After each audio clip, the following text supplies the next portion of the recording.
Welcome to I news. Telangana తిరుమలగా పేరొందిన యాదాద్రి లక్ష్మీనరసింహస్వామి దేవస్థానానికి ఒక ప్రత్యేకత ఉంది. ఆధ్యాత్మిక క్షేత్రంగా విరాజిల్లుతూ రాష్ట్రానికే తలమానికంగా నిలిచింది యాదగిరిగుట్ట దేవస్థానం. అయితే ప్రస్తుతం ఈ దేవస్థానానికి నూతన బోర్డును రాష్ట్ర ప్రభుత్వం ఏర్పాటు చేసింది.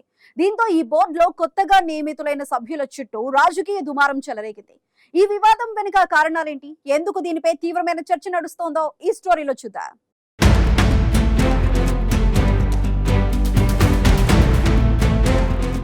యాదగిరిగుట్ట దేవస్థానం బోర్డు తొలి చైర్మన్ గా ఎంఎస్ఎన్ కంపెనీ చైర్మన్ మన్నే సత్యనారాయణ రెడ్డి నియమితులయ్యారు. ఇదే క్రమంలో బోర్డు చైర్మన్ సహా 18 మందిని సభ్యులుగా నియమిస్తూ మంగళవారం దేవాదాయ శాఖ ఆదేశాలు జారీ చేసింది.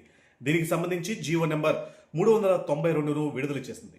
ప్రభుత్వం నియమించిన సభ్యుల పదవి బాధ్యతలు చేపట్టడంతో పాటు ప్రమాణ స్వీకారానికి అవసరమైన చర్యలు తీసుకోవాలని ప్రస్తుత యాదగిరిగుట్ట దేవస్థాన ఈవోను ఆదేశించింది. ఇక్కడి వరకు ఈ వ్యవహారం మొత్తం బాగా ఉన్నప్పటికీ ఈ మొత్తం వ్యవహారంలోకి కోమటిరెడ్డి రాజగోపాల్ రెడ్డి ఎంటర్ అయ్యారు. సీఎం రేవంత్ పై సంచలన వ్యాఖ్యలు చేశారు. ట్రస్ట్ బోర్డు సభ్యుల నియామకంపై తనకు ఎలాంటి అప్డేట్ ఇవ్వలేదని మండిపడ్డారు.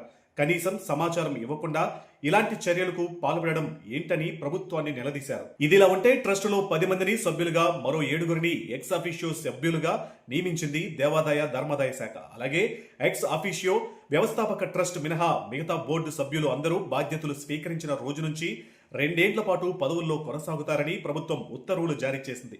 ఇకపోతే ప్రస్తుతం బోర్డు సభ్యులుగా ఎంపికైన వారి విషయంలో తీవ్ర దుమారం చెలరేగుతుంది.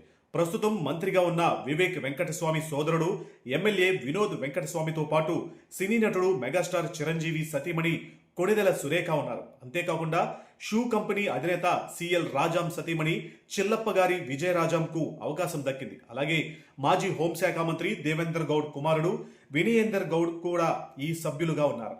తుల్లా విజయేందర్, పోచబోయిన ఈశ్వరమ్మ యాదవ్, గుండు మల్లయ్య, కంటమాని స్వాతి, ఎం రాఘవేంద్రరావు, లక్ష్మీనారాయణ నాయక్లను బోర్డు సభ్యులుగా అవకాశం కల్పించింది. ప్రస్తుతం ట్రస్ట్ బోర్డులో చైర్మన్ కాకుండా 17 మందిని సభ్యులుగా ప్రభుత్వం నియమించినప్పటికీ ఉమ్మడి నల్గొండ జిల్లాకు ప్రాతినిధ్యం లేకపోవడంపై రాజగోపాల్ రెడ్డి మండిపడ్డారు. 2010లో ఏర్పాటైన యాదగిరిగుట్ట ఆలయ ధర్మకర్తల మండలిలో స్థానికులకు అధికంగా అవకాశం దక్కిందన్నారు. గతంలో ఉమ్మడి నల్గొండ జిల్లాకే చెందిన 6గురికి అవకాశం దక్కింది. కానీ ప్రస్తుత కాంగ్రెస్ ప్రభుత్వం హయాంలో ట్రస్ట్ బోర్డులో ఉమ్మడి నల్గొండ జిల్లా ప్రజా ప్రతినిధులకు, పారిశ్రామికవేత్తలకు, ఇతర ప్రముఖులకు చోటు దక్కలేదు.